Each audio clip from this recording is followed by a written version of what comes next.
Hey guys, it's Mrs. Walters here. It's time to start the Odyssey, so I'm going to give you a second to download the Odyssey accessible text to your computer. This can be found under Topic 30 on Moodle.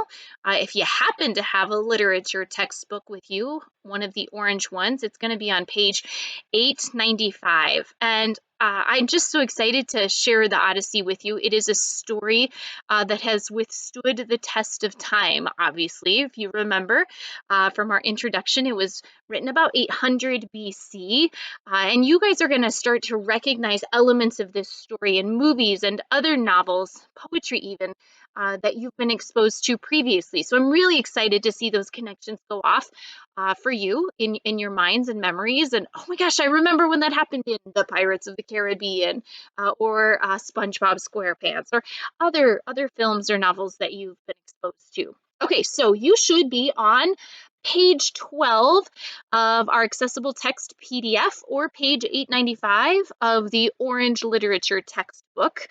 We're going to start with book one, Invocation. And if you guys remember from our lit terms, invocation is just a prayer. So the person, the scop, the traveling poet who would have been sharing this story with people, is just asking the muse, the goddess of arts and poetry, to help tell this story in the very best way possible.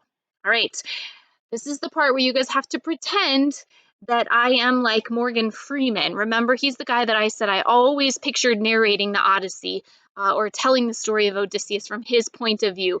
So that is something that I want you to try to channel right now. You'll have to use lots of creativity to do that. Okay, here we go. Sing in me, muse, and through me tell the story of that man skilled in all ways of contending, the wanderer, harried for years on end, after he plundered the stronghold on the proud height of Troy. So, of course, talking about Odysseus, and you're going to start to see some things said about the qualities of an epic hero, all of the qualities that the Greeks would have admired in a hero, like a contender, someone that plundered a stronghold, so someone who was very brave and took down Troy. Let's keep going. He saw the townlands and learned the minds of many distant men, and weathered many bitter nights and days in his deep-hearted sea, while he fought only to save his life, to bring his shipmates home.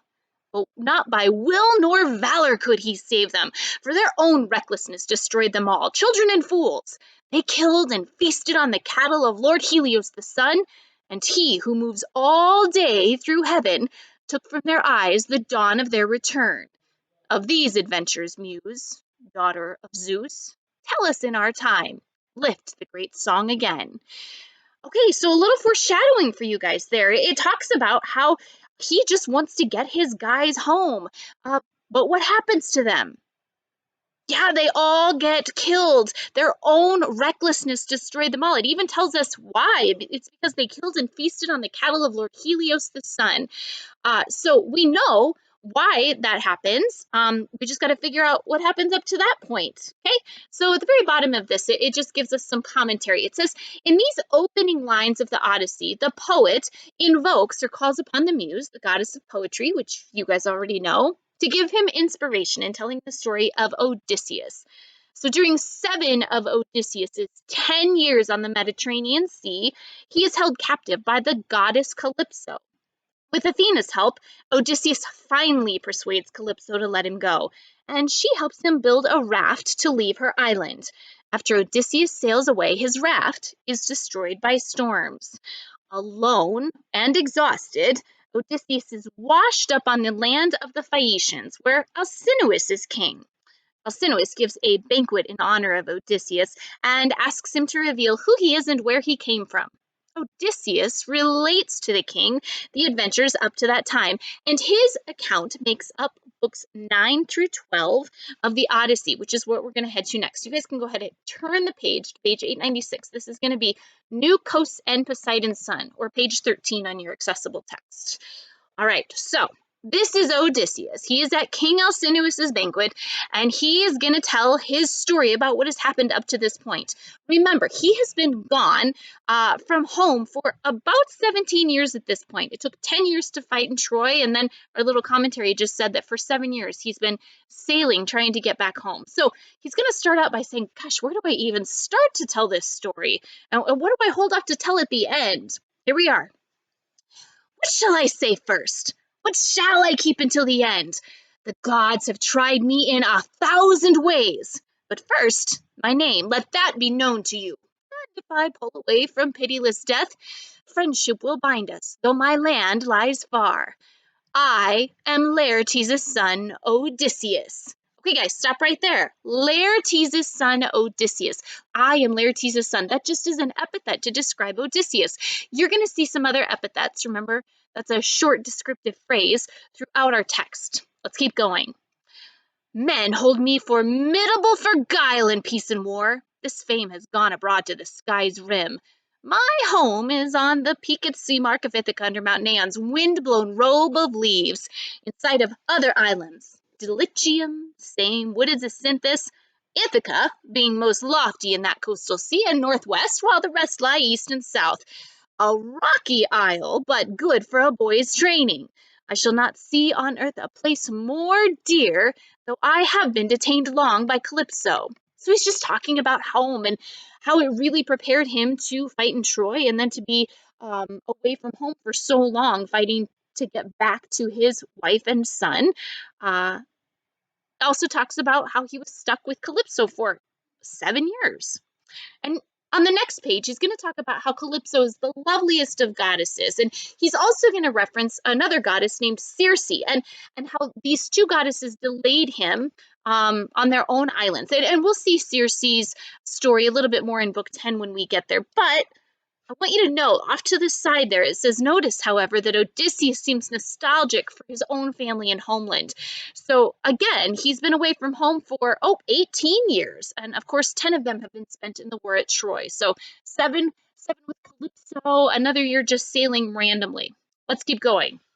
So I was stuck at sea with Calypso, loveliest among goddesses, who held me in her smooth caves to be her heart's delight, as Circe of Aiaia, the enchantress, desired me and detained me in her hall. But in my heart, I never gave consent. What? In my heart, I never gave consent? What do you guys think that means? He was with a goddess for 7 years, and you have to remember that for men, it was all about pleasing the gods and the goddesses, doing everything that you could to make them happy. So, did he have a choice? Because when we're talking about consent, that usually means use your imagination. One of my other classes referred to it as shenanigans, and I think that's the term that we'll stick with for now. So, yes, Circe and Calypso kind of had their way with Odysseus, but did he have a choice? I'm going to let you guys be the judge of that. Let me know what you think. You can respond. I'll start a Google Doc and you guys can respond and let me know if you think that he had a choice or did he have to succumb to what the goddesses wanted him to do. So he says, in my heart I never gave consent. Where shall a man find sweetness to surpass his own home and his parents? In far lands he shall not, though he find a house of gold. What of my sailing then from Troy? What of those years of rough adventure weathered under Zeus? Okay, so he's done talking. We got a little more commentary here. Soon after leaving Troy, Odysseus and his crew land near Ismarus, the city of the Chicanes. The Chicanes are allies of the Trojans and therefore enemies of Odysseus, because remember, he took down Troy. Odysseus and his crew raid the Chicanes, robbing and killing people until the Chaconian army kills 72 of Odysseus' men and drives the rest out to sea. Delayed by a storm for 2 days, Odysseus and his remaining companions continue their journey. So now he's going to start talking again. I might have made it home safely that time, but as I came round Malea, the current took me out to sea, and from the north a fresh gale drove me on, past Cythera. 9 days I drifted on the teeming sea before dangerous high winds. Upon the 10th, we came to the coastline of the lotus eaters, who live upon that flower. We landed there to take on water. All ship's companies mustered alongside for the midday meal. Then I sent out 2 picked men and a runner to learn what race of men that land sustained. They fell in soon enough with lotus eaters, who showed no will to do us harm, only offering the sweet lotus to our friends. But those who ate this honeyed plant, the lotus, never cared to report nor to return. They longed to stay forever browsing on that native bloom, forgetful of their homeland. Okay, so let's talk about this lotus plant, because this is an important part of the story and something you guys probably see in your own lives, honestly. So that sweet lotus plant, it says if they ate it, they never cared to report or to return. They long to stay forever, browsing on that native bloom. So it distracts them from what they want, which was to go home, makes them very content. Can you think of anything in your life that distracts you from things that are good for you? In my other classes, we've usually talked about how a lotus plant, it could be drugs. I mean, really, it could be something like marijuana, which can make people be very calm and content with things and kind of lose their motivation. It really does have a calming effect. But a lotus isn't just, you guys, a drug. It can be something like Facebook or TikTok. Anything that distracts you from achieving the goals that you have for yourself, that pull you away from that. So part of your assignment for this section is going to be to identify 3 lotus plants that affect you, whether it's video games or friends. Friends are not bad things, and video games don't have to be bad things either. But if they distract you because it's hard for you to pay attention to things that you need to do, then maybe they are your lotus plant. Is a phone a bad thing? Not necessarily. It all depends on how you use it. Is it an obstacle that you have to learn how to manage and treat with moderation in order to accomplish your goals? Those are things for you to consider. Okay, let's go to the next page. So this is going to be page 898 in the textbook. Otherwise, it's page 15 on your accessible text PDF. So he went back to get his guys who ate the lotus plant, and he drove them, all 3 wailing, to the ships, tied them down under their rowing benches, and called to the rest, "All hands aboard! Come, clear the beach, and no one taste the lotus, or you lose your hope of home." Filing into their places by the rowlocks, my oarsmen dipped their long oars in the surf, and we moved out again on our seafaring. In the next land we found were Cyclops, giants, louts, without a law to bless them. In ignorance, leaving their fruitage of the earth in mystery to the immortal gods, they neither plough, nor sow by hand, nor till the ground, though grain, wild wheat, and barley grows untended, and wine grapes in clusters ripen in heaven's rain. Cyclops have no muster and no meeting, no consultation or old tribal ways, but each one dwells in his own mountain cave, dealing out rough justice to wife and child, indifferent to what the others say or do. Okay, so louts might be a word you're not familiar with. It just means clumsy, stupid people. So we're going to a new island, the island of the Cyclops, and we're going to meet a Cyclops in this story who really does put up an obstacle for Odysseus and his men, and shows us a little bit about Odysseus's character. Let's keep going. Across the bay from the land of the Cyclops is a lush, deserted island. Odysseus and his crew land on the island in a dense fog and spend several days feasting on wine and wild goats and observing the mainland where the Cyclops live. On the 3rd day, Odysseus and his company of men set out to learn if the Cyclops are friends or foes. What do you guys think? Friend or foe? We'll find out. When the young dawn with fingertips of rose came in the east, I'm going to stop right there and point your attention to that footnote on the side. It says this use of with fingertips of rose is used to describe the personified dawn. Now, some of you think dawn is a name, and it is. It's actually my middle name. But dawn is actually talking about sunrise. And we're looking at a famous epithet here. It's just a descriptive phrase that course, presents a trait of a person or a thing. So the young dawn with fingertips of rose is describing the sunrise. Okay, so you guys can kind of picture those fingertips of rose coming up in the east, like what a sunrise looks like in the morning. Okay, I want you to picture that. So when the young dawn with fingertips of rose came in the east, I called my men together and made a speech to them. Old shipmates, friends, and the rest of you stand by. I'll make the crossing in my own ship with my own company and find out what the mainland natives are. For they may be wild savages and lawless, or hospitable and God-fearing men. So he's like, they could be friends or they could be our foes. Not sure which one of these it's going to be. But guess what? I'm going to be the guy that figures it out because I am brave and strong and I am Odysseus. Let's go to the next page. At this, I went aboard and gave the word to cast off by the stern. My oarsmen followed, filing into their benches by the rowlocks, and all in line dipped oars in the grey sea.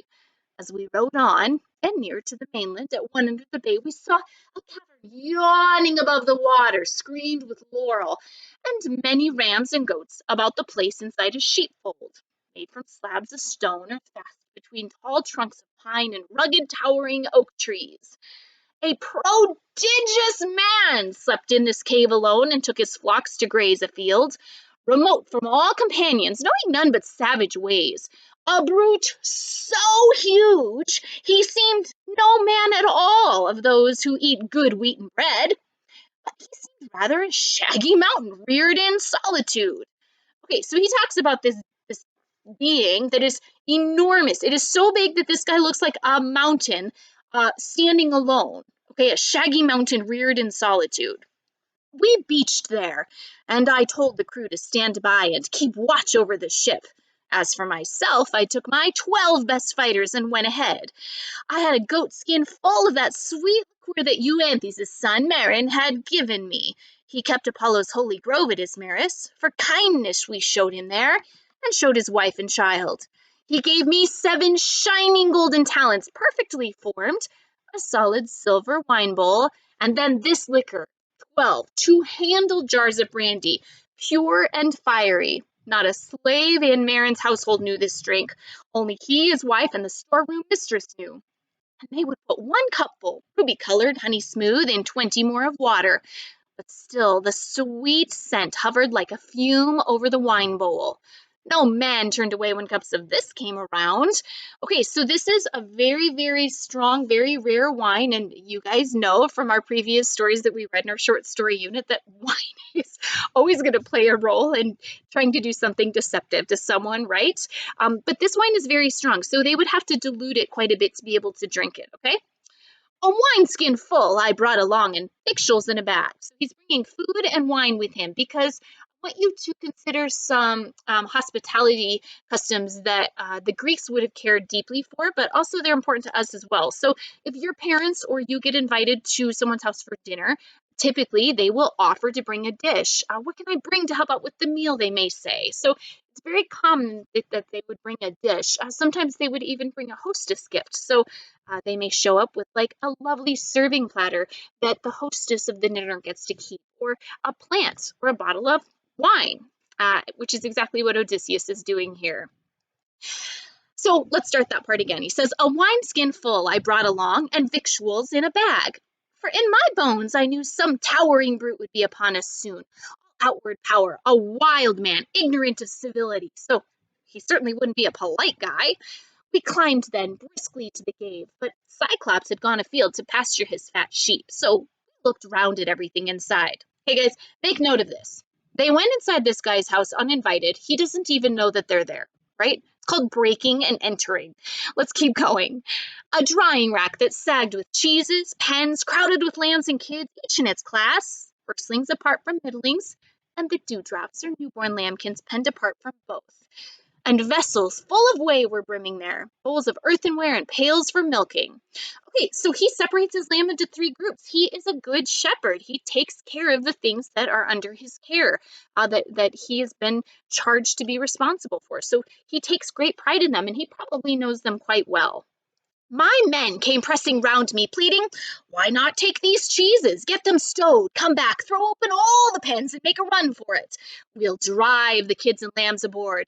We say, put out again on good salt water. How sound that was! Yet I refused, Odysseus says. So guys, his men were like, hey, let's take everything that's here. Let's steal his food, and then we'll come back and grab the lambs and take them and get out of town before he even knows that we're here. Sound like a good plan? No, Odysseus is like, whatever, I'm not doing that. I gotta prove something, okay? He's gotta prove his strength and bravery and cleverness. So let's see how he does that. I wished to see the caveman, what he had to offer. No pretty sight it turned out for my friends. We lit a fire, burnt an offering, and took some cheese to eat, then sat in silence around the embers, waiting.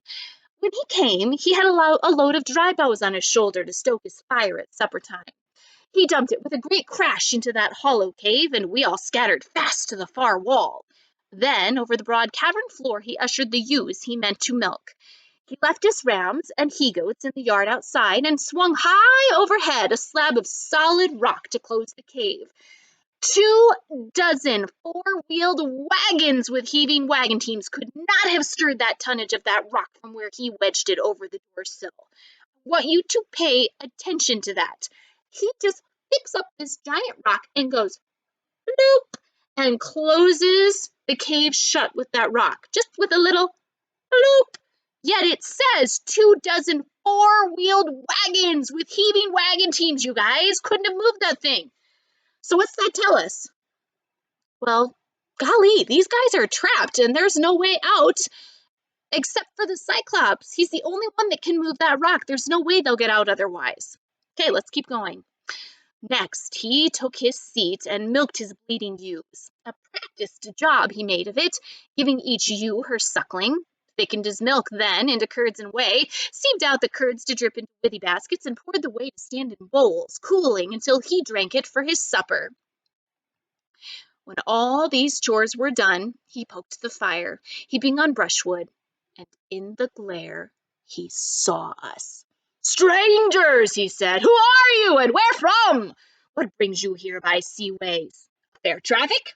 Or are you wandering rogues who cast your lives like dice and ravage other folk by sea?" So he sees them there. He's like, wait a minute, there's strange things in my cave. And he says to them, are you here for fair traffic? Or are you rogues? Are you dishonest people who are going to steal from me? You're going to ravage me? We felt a pressure in our hearts, in dread of that deep rumble and that mighty man. But all the same, I spoke up in reply. We are from Troy, Achaeans, blown off course by shifting gales on the great South Sea, homeward bound, but taking roots in ways uncommon, so the will of Zeus would have it. We served under Agamemnon, son of Atreus, and the whole world knows what city he laid waste, what armies he destroyed. Of course, he's talking about the Trojan War. It was our luck to come here, so here we stand, beholden for your help, or any gifts that you would give, as custom is to honor strangers. Okay, make a note over there on footnote lines 172 to 175. It says it was a sacred Greek custom to honor strangers with food and gifts, which is part of why they brought the food and wine from their ship. So Odysseus is really warning Cyclops that Zeus is going to punish anyone who mistreats a guest. So he's like, Odysseus, or Cyclops, you've got to welcome us here, otherwise there's going to be heck to pay for it. You will have consequences. We would entreat you, great sir, to have a care for the gods' courtesy. Zeus will avenge the offending guest.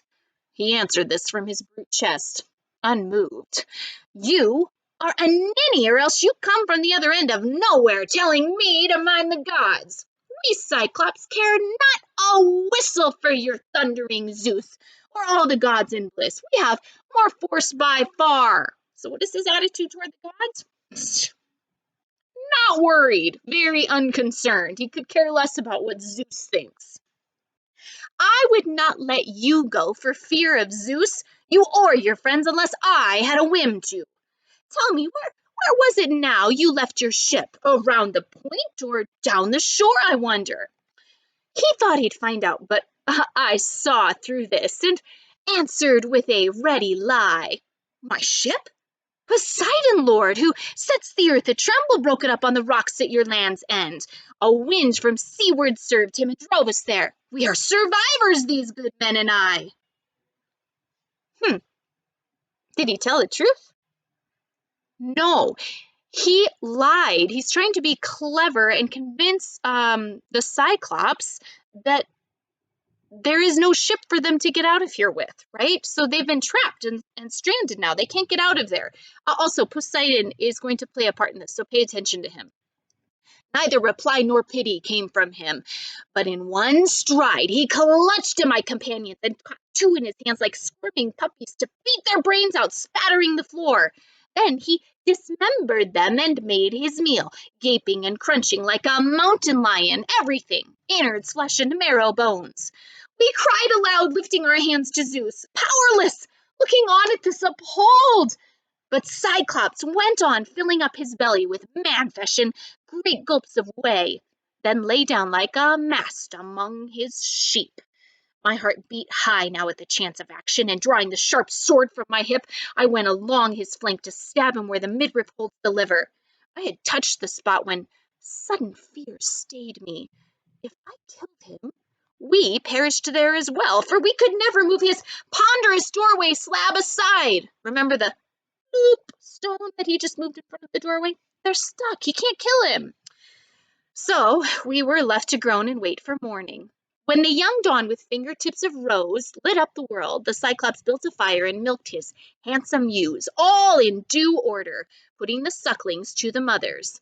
Then, his chores being all dispatched, he caught another brace of men to make his breakfast and whisked away his great door slab to let his sheep go through. But he, behind, reset the stone as one would cap a quiver. So he knows these guys are going to run out of there, so he puts the stone back in front of the door so they can't leave. There was a din of whistling as the Cyclops rounded his flock to higher ground, then stillness. And now I pondered how to hurt him worst, if but Athena granted what I prayed for. So he's going to call in the goddess of Athena for help as he forms a plan. Okay, she was his protector. Here are the means that I thought would serve my turn. A club or staff lay there along the fold, an olive tree felled green and left to season for Cyclops' hand, and it was like a mast, a lugger of 20 oars broad in the beam, a deep sea-going craft might carry, so long and so big around it seemed. Now I chopped out a 6-foot section of this pole and set it down before my men, who scraped it. And when they had it smooth, I hewed again, so we chopped it again, to make a stake with pointed end. I held this in the fire's heart and turned it, toughening it, then hid it well back in the cavern under one of the dung piles in profusion there. So lots of feces laying around the cave, okay? If you don't know what that word means, let me know. Now came the time to toss for it. Who ventured along with me? Whose hand could bear to thrust and grind that spike in Cyclops' eye when mild sleep had mastered him? As luck would have it, the men I would have chosen won the toss. 4 strong men, and I made 5 as captain. So mentions luck. They believed a lot in fate and that there wasn't anything they could really do to control it. But he would have chosen these guys no matter what, so he feels like the gods and goddesses are on his side. At evening came the shepherd with his flock, his woolly flock. The rams as well this time entered the cave. By some sheep-herding whim, or a god's bidding, none were left outside. He hefted his great boulder into place and sat him down to milk the bleating ewes in proper order, put the lambs to suck, and swiftly ran through all his evening chores. Then he caught 2 more men and feasted on them. My moment was at hand, and I went forward, holding an ivy bowl of my dark drink, looking up, saying, Cyclops, try some wine. Here's liquor to wash down your scraps of men. Taste it and see the kind of drink we carried under our planks. I meant it for an offering if you would help us home, but you are a mad, unbearable, a bloody monster. After this, will any traveler come see you? Okay, guys, why is he giving him wine? Yeah, think back to the cask of Amontillado. He wants to get him drunk. You've got it, absolutely. Why? Probably so he can hurt them. So he can hurt the Cyclops. Or at least trick him maybe to open the door so they can all run out. Let's see what happens. He seized and drained the bowl, and it went down so fiery and smooth that he called for more. Give me another, thank you kindly. Tell me, how are you called? I'll make a gift will please you. Even Cyclops know the wine grapes grow out of grassland and loam in heaven's rain. But here's a bit of nectar and ambrosia. He's like, hey, this wine is actually really good. I want some more. 3 bowls I brought him, and he poured them down. I saw the fuddle and flush come over him. Then I sang out in cordial tones, Cyclops, you ask my honorable name? Remember the gift you promised me, and I shall tell you. My name is Nobody. Mother, father, and friends, everyone calls me Nobody. Okay, guys, it's spelled Nohbdy, but what does it sound like? It sounds like nobody, right? Keep that in mind. And he said, Nobody's my meat then after I eat his friends. Others come first. There's a noble gift now. So he's like, hey, I'll eat everybody else first and then I'll eat you last. And that's my gift to you for telling me your name. Even as he spoke, he reeled and tumbled backward, his great head lolling to one side, and sleep took him like any creature. Drunk, hiccuping, he dribbled streams of liquor and bits of men. Now, by the gods, I drove my big hand spike deep in the embers, charring it again, and cheered my men along with battle talk to keep their courage up. No quitting now. Okay, so he's a motivator. He's giving them a pep talk. We gotta do this, guys. Come on, we've got this. He's trying to be a good leader. The pike of olive, green though it had been, reddened and glowed as if about to catch. I drew it from the coals, and my 4 fellows gave me a hand, lugging it near the Cyclops as more than natural force nerved them. Straight forward they sprinted, lifted it, and rammed it deep in his crater eye, and I leaned on it, turning it as the shipwright turns a drill in planking, having men below to swing the 2-handled strap that spins it in the groove. So with our brand we bored that great eye socket, while blood ran out around the hot bar. Eyelid and lash were seared, the pierced ball hissed, roiling, and the roof popped. In a smithy one sees a white-hot axe-header and adze plunged and wrung in a cold tub, screeching steam, the way they make soft iron hale and hard. Just so that eyeball hissed around the spike. The Cyclops bellowed, and the rock roared around him, and we fell back in fear. Clawing his face, he tugged the bloody spike out of his eye and threw it away. His wild hands went groping. Then he set up a howl for Cyclops who lived in caves on windy peaks nearby. Some heard him, and they came by various ways, to clump around outside and call, What ails you, Polyphemus? Why do you cry so sore in the starry night? You will not let us sleep. Sure no man's driving off your flock? No man has tricked you, ruined you? Okay, Polyphemus is the name of the Cyclops, okay? So they're interchangeable for the rest of the story. Out of the cave, the mammoth Polyphemus roared in answer, Nobody's tricked me! Nobody's ruined me! Who? Nobody's tricked you and nobody's ruined you? Well, if somebody said that to you guys, what would you do? You'd probably be like, okay, I'm gonna go home then. Sorry you're upset. Have a better day. And that's exactly what the other Cyclops did. To this rough shout, they made a sage reply. Well, if nobody has played you foul there in your lonely bed, we are no use in pain given by great Zeus. Let it be your father, Poseidon Lord, to whom you pray. Wait, who's Polyphemus' dad? Poseidon. And he's the god of what? The ocean, you guys, you bet. So saying, they trailed away, and I was filled with laughter to see how like a charm the name deceived them. Very clever of Odysseus. Now Cyclops, wheezing as the pain came on him, fumbled to wrench away the great doorstone and squatted in the breach with arms thrown wide for any silly beast or man who bolted, hoping somehow I might be such a fool. But I kept thinking how to win the game. Death sat there, huge.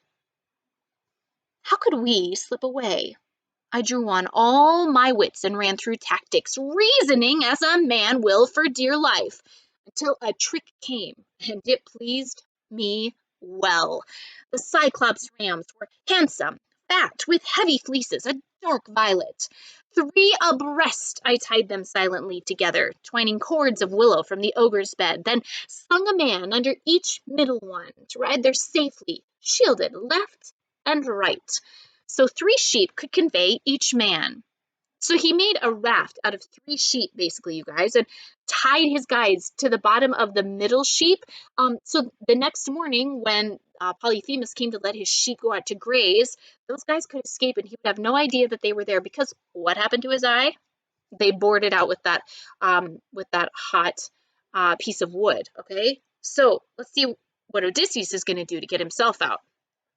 I took the woolliest ram, the choicest of the flock, and hung myself under his kinky belly, pulled up tight with fingers twisted deep in sheepskin ringlets for an iron grip. So, breathing hard, we waited until morning.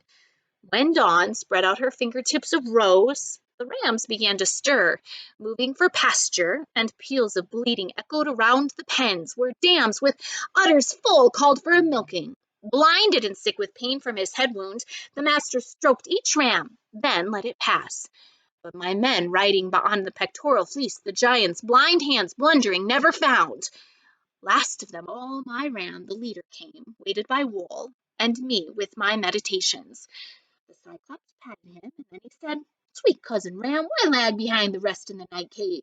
You never linger so, but graze before them all, and go afar to crop sweet grass, and take your stately way, leading along the streams, until at evening you run to be the first one in the fold. Why now so far behind? Can you be grieving over your master's eye?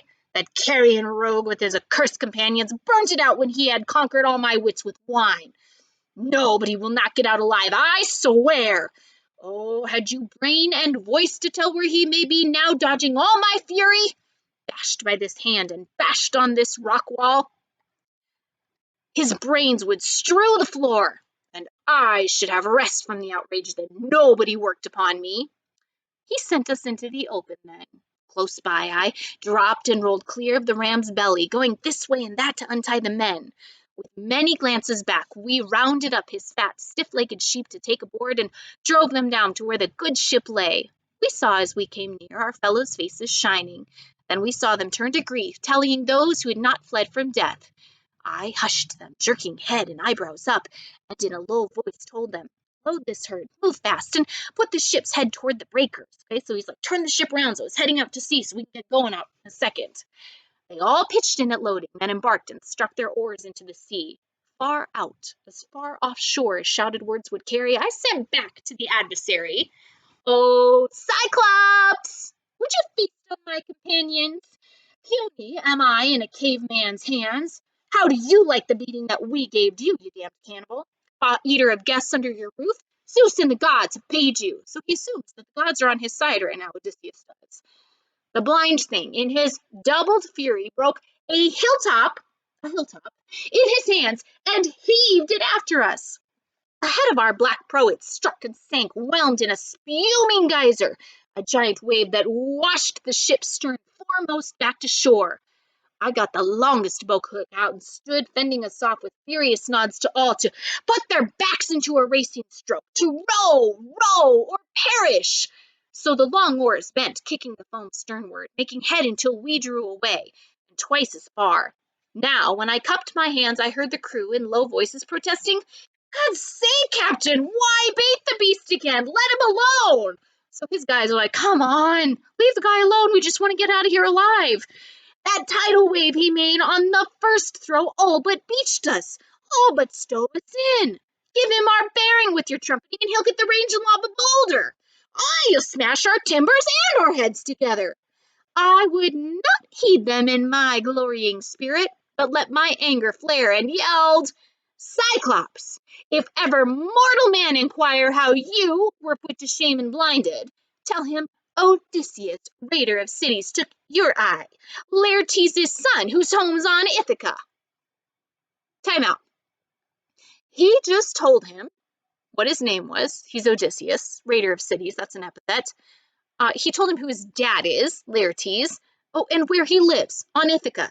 It's like, hey, come find me, right? Why do you think he would do that, guys? Any ideas? Yeah, he wants everyone to know that he's the one that took down Polyphemus the Cyclops. He wants people to respect him for his bravery and cleverness and intelligence, dare we say? We could have a debate about that, right? Let's keep going. At this he gave a mighty sob and rumbled, Now comes the weird upon me, spoken of old. So now he says over off to our side, we see footnote. He says, now I recall the destiny predicted long ago. So in this next section, Polyphemus is going to say, oh yeah, I remember this chick or this person, Telemus, she was this wizard, said that this was going to happen, that somebody was going to come and get me, and they were going to be a tiny person, basically, someone that was 1/8 of his size. So he had no idea it was going to be Odysseus, but that this actually would happen. So let's read and see what it says. A wizard, grand and wondrous, lived here. Telemus, the son of Eurymus, great length of days he had in wizardry among the Cyclops, and these things he foretold for time to come.